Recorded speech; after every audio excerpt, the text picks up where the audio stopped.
குறைந்த விலை நிறைந்த தரம் தங்கள் தேவைகள் அனைத்தும் ஒரே இடத்தில். ஜெயச்சந்திரன். தேர்தல் நேரத்தில் கூட்டணி கட்சி தோழர்கள்லாம் கௌதமனை பார்த்து பயப்படுவாங்க என்று சொன்னார். அவர் பேசுகிற பேச்சு வேகமாக இருக்கும், அதை பார்த்து பயப்படுவாங்க என்ற உணர்வோடு சொன்னார். நான் கூட அப்போ சொன்னதாக சொன்னார், டோன் அப்படி இருக்குன்னு. கூட்டணி கட்சிக்காரங்க மட்டும் எங்கள் கட்சிக்காரங்களே அவரை பார்த்து பயப்படுவாங்க.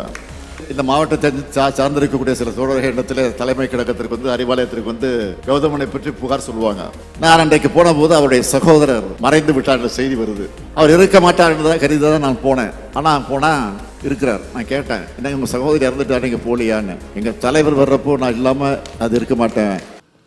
மில்கி மிஸ்ட் பன்னீர், ஹை புரோட்டீன் பன்னீர்.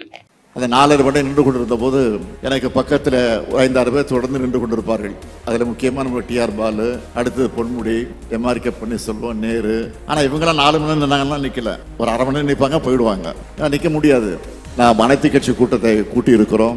யார் யார் தேர்தல் ஆணையத்தில் பதிவு செய்திருக்கிறார்களோ தமிழ்நாட்டில் இருக்கக்கூடிய 40 கட்சிகள் பெரும்பாலும் வருவதாக நமக்கு செய்தி அனுப்பி இருக்கிறார்கள். ஆனால் குறிப்பிட்ட ஒரு சிலர் வர முடியாதும் என்றும் செய்திகளை வெளியிட்டிருக்கிறார்கள். நான் அவர்களெல்லாம் இந்த நேரத்தில் கேட்டுக்கொள்ள விரும்புவது, உங்களெல்லாம் குழந்தைகளை நீங்கள் பெற்றுக்கொள்ள வேண்டாம், அவசரப்பட வேண்டாம், கொஞ்சம் பொறுமையாக இருங்கள் என்று சொல்லிக் கொண்டிருந்தோம். இப்போ சொல்ல வேண்டிய அவசியம் வரல, சொல்லக்கூடாது. இப்போ எக்ஸ்க்ளூசிவ் அரசியல் அப்டேட்களை தெரிந்து கொள்ள மின்னம்பலம் சேனலை சப்ஸ்கிரைப் செய்யுங்க. உங்கள் அனைவருக்கும் என்னுடைய அன்பான வணக்கம். நாகை மாவட்ட கழகத்துடைய செயலாளர் கௌதமன் அவர்கள் இல்லத்தில் நடைபெறக்கூடிய மணவிழா நிகழ்ச்சி இந்த நிகழ்ச்சி. இந்த மணவிழா நிகழ்ச்சிக்கு தலைமை பொறுப்பை ஏற்று மணவிழாவை நடத்தி வைத்து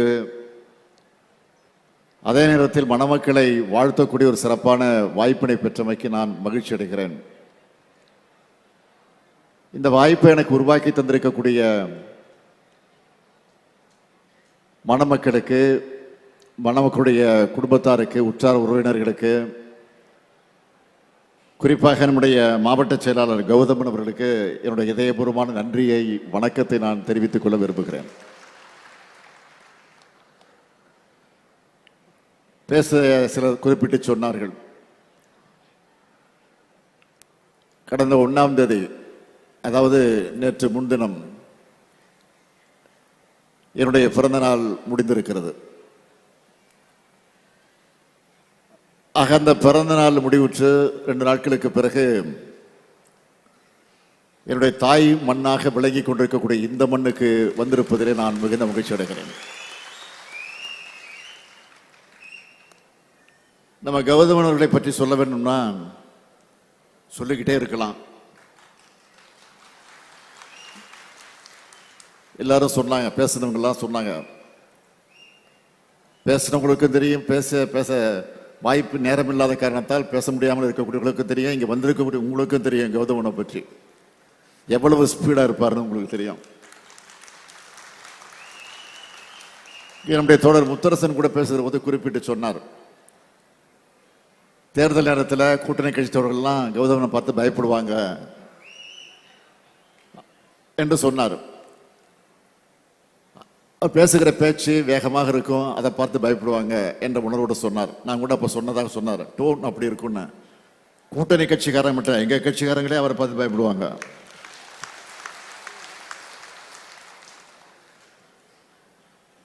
ஏனென்றால் பல நேரங்களில் இந்த மாவட்டத்தை சார்ந்திருக்கக்கூடிய சில தோழர்கள் இடத்துல தலைமை கழகத்திற்கு வந்து அறிவாலயத்திற்கு வந்து கௌதமனை பற்றி புகார் சொல்லுவாங்க. ஆனால் என்ன புகார்னு கேட்டால் தேவையில்லாத புகாராக இருக்காது. ஆனால் அதே நேரத்தில் அவர் வேகமாக பேசுகிறார், நம்ம கோபம் வர வைக்கக்கூடியவில பேசுகிறார் என்றுலாம் சொல்லுவார்கள். நான் உடனே அவங்கள்ட்ட சொல்லுவேன், கோபம் இருக்கிறதுலாம் குணம் இருக்கும், கவலைப்படாதீங்க, அவர் நல்ல செயல் வீரர் என்று சொல்லி அவர்களெல்லாம் நான் சமாதானம் பண்ணி அனுப்பி வைப்பது உண்டு. இப்போ கூட நீங்கள் பார்த்துருப்பீங்க, இப்போ ஏதோ அவருடைய வீட்டு மனவிழா என்ற காரணத்தால் கொஞ்சம் அமைதியாக உட்கார்ந்துருக்கிறாரு. எத்தனையோ நிகழ்ச்சிகளுக்கு நான் இந்த மாவட்டத்துக்கு வந்திருக்கிறேன். அப்போல்லாம் அவர் படப்பட இருப்பார். வரவேற்கிற நிகழ்ச்சியாக இருந்தாலும் சரி, கொடியேற்று விழா நிகழ்ச்சியாக இருந்தாலும் சரி, பொதுக்கூட்ட நிகழ்ச்சியாக இருந்தாலும் சரி, அரசு நிகழ்ச்சியாக இருந்தாலும் சரி, எனக்கு உணவு பரிமாறக்கூடிய அந்த வகையில் இருக்கக்கூடிய அந்த சம்பவமாக இருந்தாலும் சரி, அப்போல்லாம் படபடப்பாக தான் இருப்பார். நன்றி சொல்லுகிறவர் கூட நீங்க கவனிச்சிருக்கலாம். ரொம்ப உணர்ச்சி வசப்பட்டு அவர் பேசியதெல்லாம் நீங்க கவனிச்சிருப்பீங்க. எதற்காக சொல்றேன்னு சொன்னோம்னா, ஆனா எந்த அளவிற்கு அவரிடத்துல கழகப்பற்றும் இந்த கழகத்தின் மீது இருக்கக்கூடிய பாசமும் நம்முடைய தலைவர் கலைஞர் அவர்கள் மீது கொண்டிருந்த அன்பும் என் மீது இன்றைக்கு அவர் கொண்டிருக்கக்கூடிய அன்பும் அது இந்த இயக்கத்திற்கு பயன்படுகிறது என்பதில் நான் மிகுந்த மகிழ்ச்சி அடைகிறேன். நம்முடைய கௌதமன் அவர்கள் முதலாக அக்கரைப்பேட்டை கிளை செயலாளராக தன்னுடைய அரசியல் பணியை தொடங்கி அதற்கு பின்னால் மாவட்ட கழகத்துடைய பிரதிநிதியாக பொறுப்பேற்று பணியாற்றி நாகை நகர்மன்ற உறுப்பினராக அந்த பொறுப்பையும் பொறுப்பேற்று மக்களுக்கு தொண்டாற்றி அதற்கு பின்னால் மாவட்ட மீனவரணியினுடைய அமைப்பாளராக படிப்படியாக முன்னேறி இன்றைக்கு மாவட்ட செயலாளர் என்கிற அந்த பொறுப்பில் இருந்து பணியாற்றுகிறார் என்று சொன்னால் கழகத்தோடைய உள்ளங்களை எந்த அளவிற்கு இடம்பெற்றிருக்காம இதை விட வேறு எடுத்துக்காட்டு எதுவும் நான் சொல்ல வேண்டிய அவசியம் இல்லை. குறிப்பா மீனவர்களுடைய வாழ்வுரிமை போராட்டத்திற்காக தொடர்ந்து போராடக்கூடியவர் நம்முடைய கௌதமன் அவர்கள். தமிழ்நாட்டு மீனவர்களுடைய பிரச்சனை தீர்ப்பதற்காக அரசு தரப்பில் அமைச்ச குழுவில் இடம்பெற்றவர் தான் நம்முடைய கௌதமன் அவர்கள். இலங்கைக்கு போய் அந்த கூட்டத்தில் கலந்துகிட்டு அதற்கெல்லாம் தீர்வு காண வேண்டும் என்று உதவியவர் நம்முடைய கௌதமன் அவர்கள். அதனால்தான் இன்றைக்கு தமிழ்நாடு மீன் வளர்ச்சி கழகத்திற்கு இயக்குனரா இவரை தலைவரா இன்றைக்கு நாம் நியமிச்சிருக்கிறோம் போது நீங்கள் புரிந்து கொண்டாக வேண்டும். கழகப்பற்றுக்கு ஒரு உதாரணத்தை சொல்லணும்னா, திருப்பரங்குன்றத்தில் ஒரு இடைத்தேர்தல் வந்துச்சு. அந்த இடைத்தேர்தல் நடக்கிறப்போ தேர்தல் பிரச்சாரத்திற்காக நான் ஒரு நாள் அந்த பகுதிக்கு போயிருந்தேன். நான் போயிருந்த நேரத்தில் நம்முடைய கௌதமன் அவர்கள் திருப்பரங்குன்றம் பகுதியிலே பொறுப்பேற்று மாவட்ட கழகத்தை பொறுப்பேற்றுக் கொண்டு கௌதமன் அவர்கள் தலைமையில் கட்சி பணி ஆற்றி கொண்டிருக்கிறார்கள். தேர்தல் வேலை செஞ்சுக்கிட்டு இருக்கிறாங்க. நான் அன்றைக்கு போன போது அவருடைய சகோதரர் மறைந்து விட்டார் என்ற செய்தி வருது. அவர் இருக்க மாட்டார் என்றதான் கருதிதான் நான் போனேன். ஆனால் போனா இருக்கிறார். நான் கேட்டேன், என்ன உங்க சகோதரி இறந்துட்டா நீங்க போலியான்னு. எங்க தலைவர் வர்றப்போ நான் இல்லாம அது இருக்க மாட்டேன், அது ஒரு பொறுப்பு இடத்துல ஒப்படைச்சிருக்கிறீங்க சொன்னார். எதற்காக சொல்லுறேன்னு சொன்னார், தன்னுடைய சொந்த சகோதரன் மறைவு செய்தியை கேட்டு கூட அந்த கட்சி பணியை விட்டு விடாமல் அங்கிருந்து பணியாற்றி இருக்கிறார் சொன்னால், இதுதான் கட்சி, இதுதான் கழகம், இதுதான் குடும்பம் என்ற அந்த உணவை நான் எண்ணி பார்த்தேன். ஆக அப்படிப்பட்ட குடும்ப பாச உணர்வோடு நாமெல்லாம் இன்றைக்கு அவருடைய இல்லத்தில் நடைபெறக்கூடிய இந்த மனவிழா நிகழ்ச்சிக்கு வருகை தந்து மணமக்களை வாழ்த்தி கொண்டிருக்கிறோம்.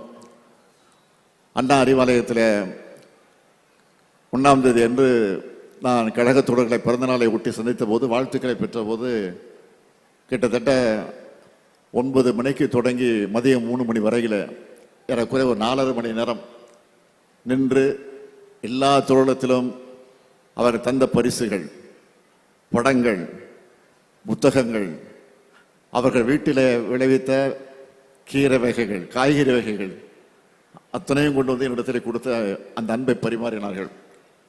அந்த 4.5 மணி நின்று கொண்டிருந்த போது எனக்கு பக்கத்தில் ஒரு 5-6 பேர் தொடர்ந்து நின்று கொண்டிருப்பார்கள். அதில் முக்கியமாக நம்ம டிஆர் பாலு, அடுத்தது பொன்முடி, எம்ஆர்கே பன்னீர்செல்வம், நேரு. ஆனால் இவங்களாம் 4 மணி நேரம் நின்னாங்கன்னா நிற்கல, ஒரு 1/2 மணி நேரம் நிற்பாங்க, போயிடுவாங்க. நிற்க முடியாது. நான் தான் தொடர்ந்து 4 மணி நேரம் நின்னேன். ஏன் 4 மணி நேரம் நிற்கக்கூடிய அந்த தெம்பு எனக்கு கிடைச்சதுன்னா, நம்முடைய தோழர்கள் வந்து இன்முகத்தோடு மலர்ச்சியோடு அந்த கைத்தறி ஆடைகள் அணிவிக்கிற போது, வாழ்த்து சொல்லுகிற போது எனக்கு கால் வலிச்சது. ஆனால் அந்த முகத்தை பார்க்குற போது, மகிழ்ச்சியை பார்க்குற கால் வலி எனக்கு தெரியாமல் போய்விட்டது. அதுதான் உண்மை. ஆக இந்த நிலையில இன்றைக்கு கழகத்தை குடும்ப பாச உணர்வோடு இன்றைக்கு நாம் இருந்து கொண்டிருக்கிறோம். ஆக அந்த பாச உணர்வோடு இன்றைக்கு நம்முடைய கௌதமன் அவர்கள் தன்னுடைய இல்லத்தில் நடைபெறக்கூடிய இந்த மனவிழா நிகழ்ச்சியை நாமும் கலந்து கொண்டு வாழ்த்தி கொண்டிருக்கிறோம். ஆகவே இன்றைக்கு நாம் எதிர்நோக்கி இருக்கக்கூடிய பிரச்சனை என்ன என்பது உங்களுக்கெல்லாம் நன்றாக தெரியும்.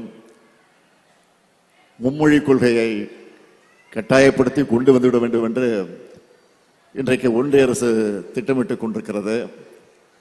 அதேபோல் தொகுதி மறுசீரமைப்பு அதையும் கொண்டு வந்து எப்படியாவது தமிழ்நாட்டினுடைய அந்த உரிமையை, அந்த எண்ணிக்கையை குறைக்க வேண்டும் என்பதில் கவனத்தை செலுத்தி கொண்டிருக்கிறது என்பது உங்களுக்கு தெரியும்.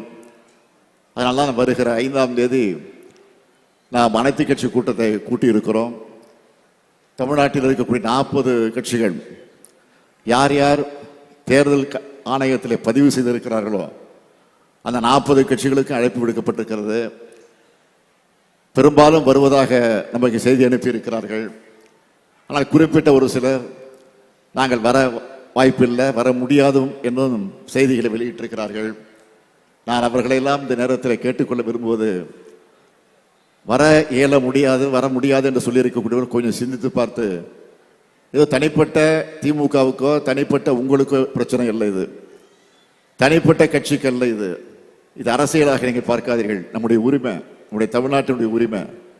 இன்றைக்கு 39 எம்பிக்கள் இருந்து கொண்டிருக்கிறார் என்று சொன்னால், அவர்களை வைத்துக்கொண்டே போராடி கொண்டிருக்கிறோம் என்று சொன்னால், அதையும் மீறி இன்றைக்கு இன்னும் சில நாடாளுமன்ற உறுப்பினர் இருந்தால்தான் நாம் எண்ணக்கூடிய எண்ணங்கள் எல்லாம் நிச்சயமாக நிறைவேற்றப்பட முடியும்.